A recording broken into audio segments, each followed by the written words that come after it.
Welcome back to First Look, where we give you a sneak peek at an upcoming game that you may not have heard about and certainly haven't seen probably. Sure. We are looking at Let's Go to Japan. And this is a game that has an interesting origin story. Ooh.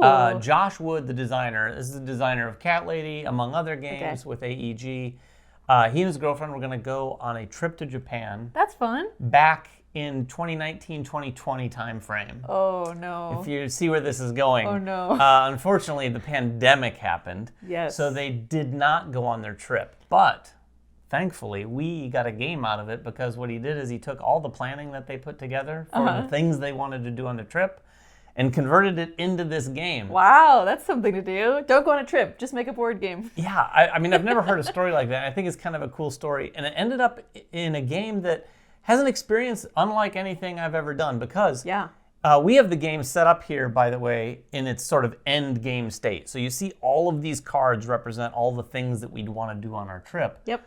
But during the game, you're effectively planning your trip.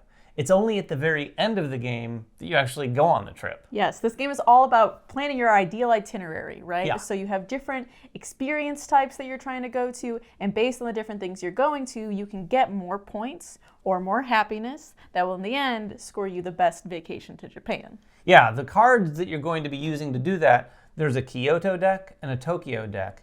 And at the beginning of the game, in fact, you can see right here on the round tracker, it's very simple. Each player is going to get one Tokyo, one Kyoto card, and then the first round, you play one and you pass one. This is the core mechanism of the game here. You're going to play a card, and when you do play a card, you can play it anywhere you want to. You can play it in any day, you can play it in any order. The only thing you can't do is when you have cards in there and multiple cards in one day, you can't rearrange those cards. They kind of have to stay in that order. But when you add a card, you can put it above a card, below a card, or in the middle of some cards. Think of it like if you bought tickets to the attraction, you're going to that attraction on that day at that time. Exactly. The one other rule that you have to follow is there can only be a maximum of 3 experiences per day. However, that rule can be broken with some special things. Emily broke that rule if you plan herself. it just right. If you plan it just right. So as you do this, you're going to be placing these days, and there's no real point scoring as you play the game. Nope. The entire game is really about strategically planning every day here. You're going to end up with at least 3 cards, I think, in each of the days.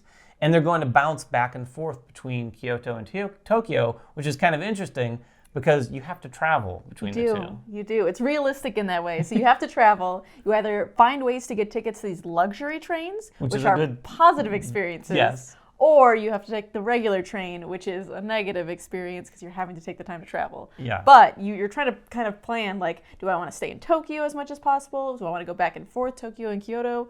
But what's going to be best for me on my whole trip? Yeah, and all the cards are going to generally contribute to those different experiences, moving these experience tokens up this track. Again, only at the end of the game when you take your trip. But it's also going to play a role in your happiness and your stress. And a couple different things can impact your happiness and stress. You might spend a little extra time at a baseball game in Japan. There you go. It might make you happy. On the flip side, it might cost you a little bit of money, which could cause you a little stress. That's going to move you up and down this happiness sort of / stress meter. And when you move up this is kind of cool because when you go all the way to one end, you're going to move up the happiness, in this case, one space, and then it resets to the middle. Now on the flip side, if it goes all the way to the end, on the bottom, it's going to increase your stress and then resets. So the happiness and stress is going to either give you positive points or negative points, which hopefully either net out to 0 at the end or at least maybe positive points for you. And like David was saying too, it's all about how you plan your days because each day has a different kind of experience that it wants you to go for. If you're able to maximize that and do the most of that experience on that day, you can get different bonuses like moving up that happiness track or getting some research tokens, a wild, that luxury train we talked about, or even a walk, which is a whole nother thing where you can do to kind of have a new experience and take your chances on what you'll see. Yeah, in fact, one of the things that Emily did was when she had the maximum number of experience icons matching, she took one of those walks, which allowed her to add another card, a 4th card to that day. Now, when you do that though, you're taking a card, either one from one of these stacks, and putting it face down, because when you take your trip, that's when you get to sort of reveal what you did on your walk. So you reveal that card when you get to it, and then decide, did I want to do that, or do we just want to leave it as a general walk that I went on? It's very thematic, right? You're literally exploring Japan, and you're like, okay, we just passed a temple lodging. Do we want to go in, or do we want to just keep walking and see where that lands us? But as you put together your week of experiences, you're going to want to keep in mind it's kind of a puzzle that you're solving with a few different things going on. You want to note how many times you're going between Kyoto and Tokyo, because you're going to need trains to get you there. Now, at the end of the game, if you don't have any trains, you just take the sort of standard trains, which are all -2 points each. So if you can get some of those luxury train tokens, that's great. The other thing, and this is kind of a big part of the game, the bottom card in each one of the days is going to have the highlight of the day.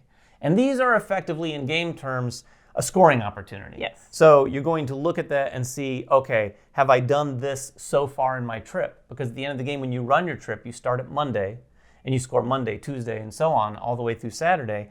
And at the bottom here, if you qualify, you get these points and maybe even a little bonus experience. Yeah. And that bonus experience is going to help you achieve some of those other highlights of the day throughout the week. And they're all really thematic, right? So I have this one that says load up on souvenirs. If I've gone to 3 shopping spots, then I get the extra points. Or even this one that's like, if I've walked every trail, if I'm 2 happiness, then I get 3 points and 1 per Torii Gate, which makes sense because this is the Fushimi Inari Shrine, where it has all the Torii Gates. Yeah, there's a lot of flavor on all the cards, and like she said, that is really cool how it thematically works, because those shopping icons, she has to have done that between Monday and Tuesday in this case, because if she had it at the end, she has all week to shop, so she can plan for it. But if you put that right here at the first day, you better be shopping that first day to achieve that card.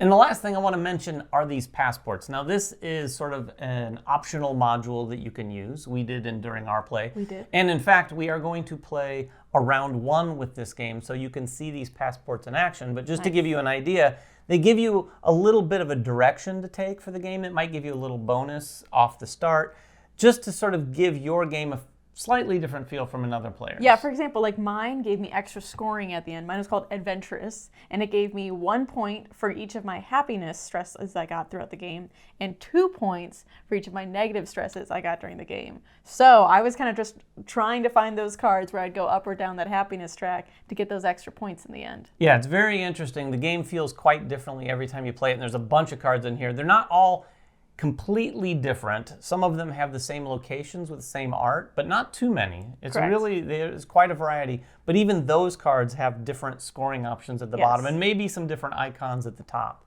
But that is your first look at Let's Go to Japan. If you have any questions at all, please make them in the comments below. We'll get down there and try to answer what we can. Until next time, make sure everyone has fun at the table, and we'll see you then.